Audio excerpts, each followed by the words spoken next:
The Chattahoochee Munitions CM10 8.6 Blackout 8-inch pistol. It's like your dream girl who turns out to have borderline personality disorder. Because on the outside, this gun is impeccable. The milling, the finish, and the tolerances are nothing short of perfection. It feels amazing in your hands with everything ambidextrous and has the perfect weight and balance. Even better, the CM10 didn't have a single malfunction after over 150 rounds. But there was one issue. You ever heard the saying about the broadside of the barn?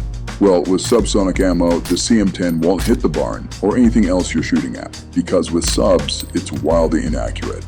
And while it might shoot fine with supersonic ammo, most people are buying an 8.6 gun specifically to run subsonic. And in our testing, the CM10's barrel simply would not stabilize subsonic rounds for more than about 40% of the shots. At only 50 yards, the groups were so wide, we were actually worried about hitting our camera. Keep in mind, this group was 5 shots, so 2 of them didn't even hit the target. For comparison, here's a target we shot with a .308 from the same distance with the same red dot and suppressor. For ammo, we tried 2 different subsonic loads, including a Phantom defense round specifically made for 8-inch barrels.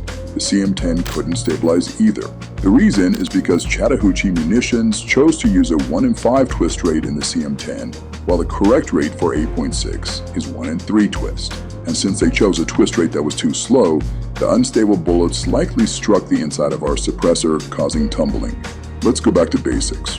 Why does 8.6 need a 1 in 3 twist rate when 338 ARC does fine with a 1 in 5 twist rate?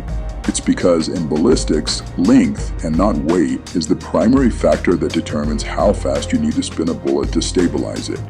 338 ARC subsonics use a short and stubby bullet that is naturally more stable and does fine with 1 in 5 or even 1 in 8 twist. 8.6 projectiles are longer, which require more aggressive spin to prevent tumbling. Both the ARC and the 8.6 use 338 caliber bullets, but the ARC subsonic is filled with lead, which is more dense than copper, allowing it to achieve the same weight at a shorter length. By the way, it's a common assumption that a longer barrel will stabilize subsonic loads better, but in subsonic shooting, twist rate is the only thing that affects stabilization. So even though the CM10 is offered in 8-inch, 12-inch, and 16-inch versions, none of them will stabilize subsonic rounds properly with a 1 in 5 twist. Chattahoochee Munitions is an awesome shop, and after we reached out, they quickly updated their website to offer their barrels in either 1 in 3 or 1 in 5 twist. We would recommend they go one step further and make 1 in 3 the only option for 8.6. Every commercial supersonic load for 8.6 Blackout uses solid copper or bonded projectiles, so there's no risk to shooting supersonic in 1 in 3 twist barrels.